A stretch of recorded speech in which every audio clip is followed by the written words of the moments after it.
Student travel. Extraordinarily featured on it.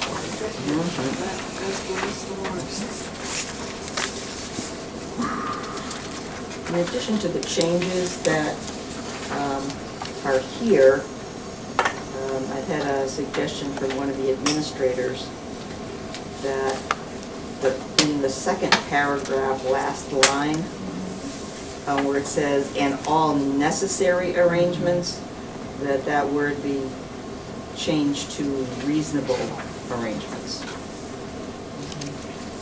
We have to provide reasonable accommodations. Good point.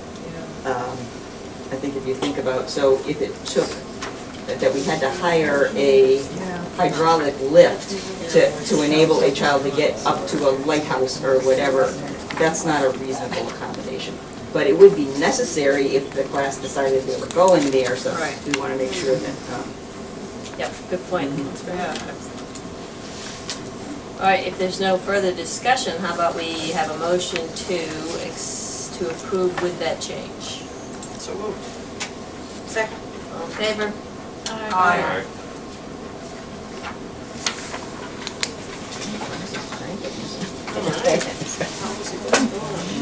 Okay, high school review, I'm going to recommend we table until the June 3rd meeting because North Kingstown has yet to approve the rollover language, but it is on the agenda for Monday night. So we have high hopes that we'll actually launch our high school review talks, our discussion on June 3rd. Of this year? Yes. That's what we're hoping. Okay, information and proposals, superintendent's report.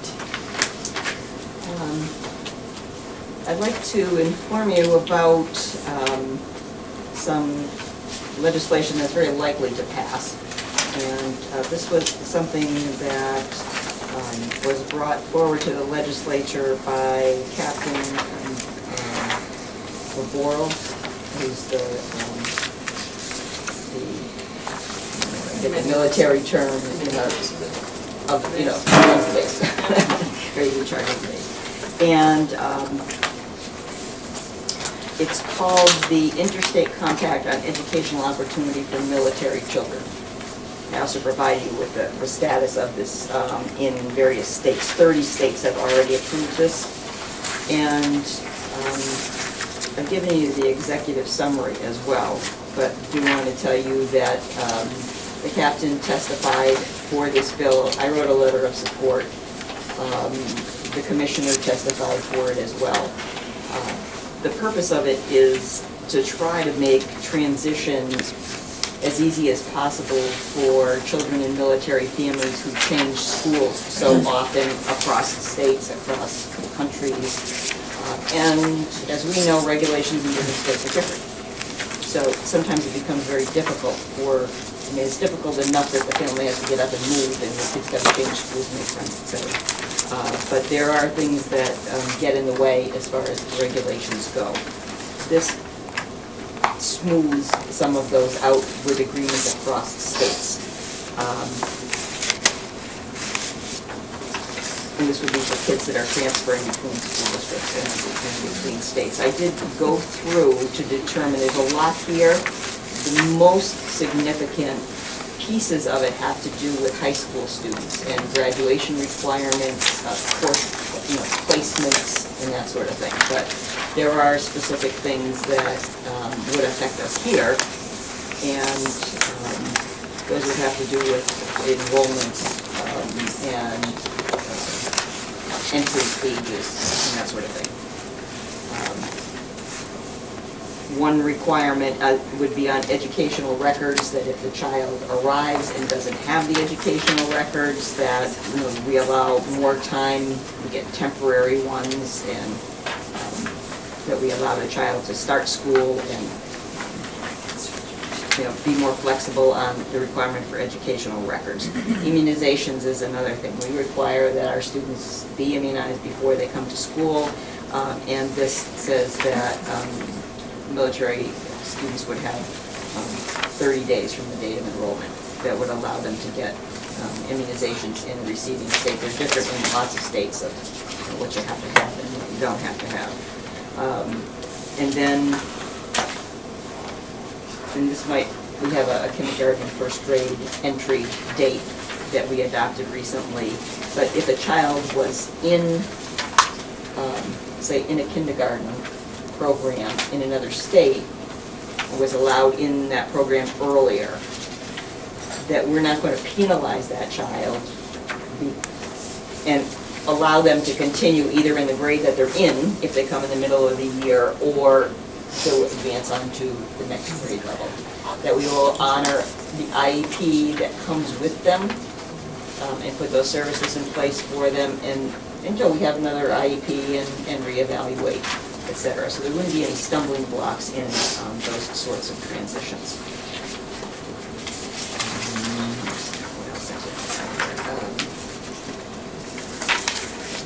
The other things that I highlighted were all having to do with high school graduation. But I did want you to be informed about this. It's very likely that it passed unanimously in the Finance Committee.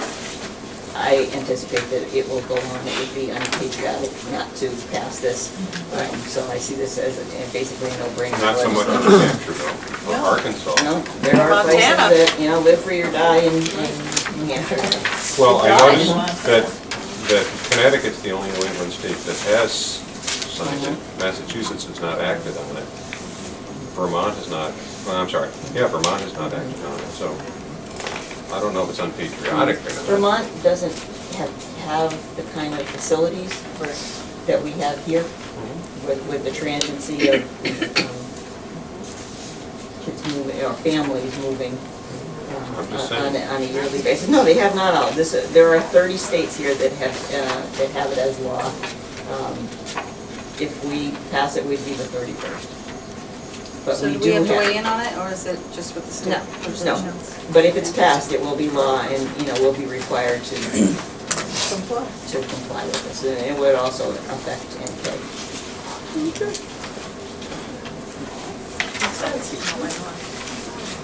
And I guess we'll talk about Cerrico when we get to Cerrico. Okay. Much. Okay. We've just got a lot going on. The principals have things to tell you, and we're on the whirlwind here right now. Yes. Countdown to the end of school, right? Yeah. How many days, Terry? 24. Can I go back? Yeah. Because there's one very important thing that happened that I didn't mention, and that is that Jane and Gwen and I did go to RIDE on the transportation, the cost of the transportation, and the amount of work that especially Jane put in with figures and what it would have cost us with first student if we did it this way, et cetera, and Gwen also working with her. We were victorious. They will reimburse us to the amount that Jane determined would make us whole, that we could have done that transportation to the tune of $122,000 difference. So that is fantastic. Thank you. you. Thank you. It was looking pretty dicey there for a while. So that also means we aren't going with the state contract because we just voted in, right? We're not going with the state contract? No, we don't. We still have to do that. We still have to go with the state This contract. is in-house transportation. Oh, wow. Okay. Yeah, two different things.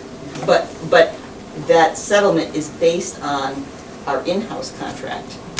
And if we were doing those bus runs, what would it have cost us to do that? And so we had to use those numbers to prove to the state that we could have done it $122,000 cheaper. You think the state ought to use first student or what?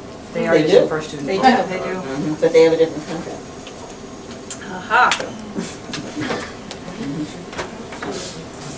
I'm sorry to cut you off, but I did need to say that and I forgot to. There's so much going on, so I just recorded the events in May on one page, and then on the back is a professional development opportunity that we had on Monday, so I'll talk about that some, and then Kathy isn't able to be here, so she wrote some narrative